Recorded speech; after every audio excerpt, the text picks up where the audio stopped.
want to think and act like a great leader, you need to understand your own why. Why do you do what you do? Hello, I'm Sean Kent Hayashi, an executive coach with the Professional Development Group. Why do I do what I do? If I understand that, my motivation will be aligned. I'll be able to say yes to the things I need to say yes to and no to the things I should avoid. Have you ever met someone who was so rote in what they were doing? They were living off of a checklist, but they didn't really understand why they were doing what they were doing.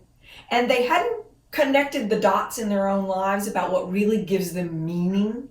That doesn't have to be you. You can be someone who's connected to your own heart and your head in a way that really keeps you engaged, motivated, and inspired, and has a ripple effect on your team. It's important for you to really do the soul searching, the self-reflection, the investigation with yourself to understand, why are you doing what you're doing? When you look at your own motivators, what drives you? What are your values? And you begin to understand not only yours as a leader, but also the other people who are on the leadership team with you. What do we value? What do we stand for? What is our stake in the ground? Great customer service, solving complex problems in the world, creating a better place to live, making a great product, creating quality. All of these are examples of ways in which our work, our business makes things better for others. When we understand emotional intelligence, when we begin to recognize for ourselves that there are 7 core emotions: love, joy, hope, envy, sadness, anger, and fear, and we start to understand what triggers us into each of those emotional states, we can begin to make decisions that move us and others up that ladder. So for example, if I'm asked to do a project and I get into the project and I realize that the core skills, the core capabilities of that project are not something I like to do. They're not something I'm particularly good at.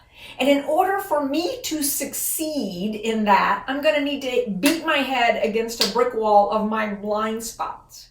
That's probably not a path I should continue to pursue. I probably need to say, nope, best to leave that to others who are naturally inclined and have a passion for it. Now, there will be points where perhaps I bump into a skill or a capacity that I'm not naturally inclined towards, but I'm passionate about learning it. I really want to master it. And so I have the drive and the energy, the oomph and the gusto to stick with it, to get good at it. When we understand emotional intelligence at a deep level, we know to say yes to the opportunities, the projects, the relationships that are going to trigger us into those higher levels, more love, joy, hope in the world. However, we're not afraid of the things, the conversations, the questions that perhaps trigger us into fear or anger or sadness. Because with the skill of emotional intelligence and knowing what to ask ourselves, we can process ourselves through those experiences and move on, move through them, learn from what we need. And if you haven't yet watched our video series on how to process yourself through your emotions, there are links below that will help you to understand how to process yourself through sadness, how to process yourself through envy, anger, or fear. Please check those out, because as a leader, this is an extremely important capability, capacity for you to have, not only for yourself, but also for your team in helping other people to be able to continue to stay focused on the goals, stay focused on where you're going and how you're helping people. I'm often asked what my own why is in my work. And initially, I hesitate a bit to share this with people because on the surface it can sound a little naive. But once you really understand emotional intelligence, it clicks right away. My purpose is to expand love and joy in the world. The why I do the work that I do is to help people expand their capacity to experience more love, joy, and hope in their work and in their lives. So as an executive coach, I get to help individuals build great places to work, not only for themselves, but also for others.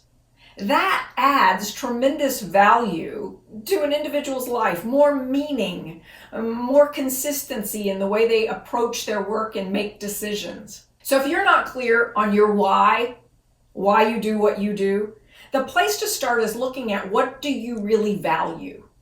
What motivates you? What triggers you to experience more love, joy, and hope? What are the skills, the capacities, the projects that keep lifting you up that emotions ladder? Begin to do more of those. And make opportunities for the people on your team to do more of those. Don't be afraid of addressing the issues when you recognize someone is in the wrong role. If somebody's in a role where they're beating their head against a brick wall trying to be something that they're not, like trying to be a great manager when they really don't like managing people, let's help them move out of those roles and let's help them find a path that will put them on the right trajectory so that they too can experience more love, joy, and hope in the world. If you haven't subscribed to our channel yet, please hit the subscribe button below, ring that bell, and you'll be notified each time we put out a new video. Thank you for watching today, and I'll see you in the next one.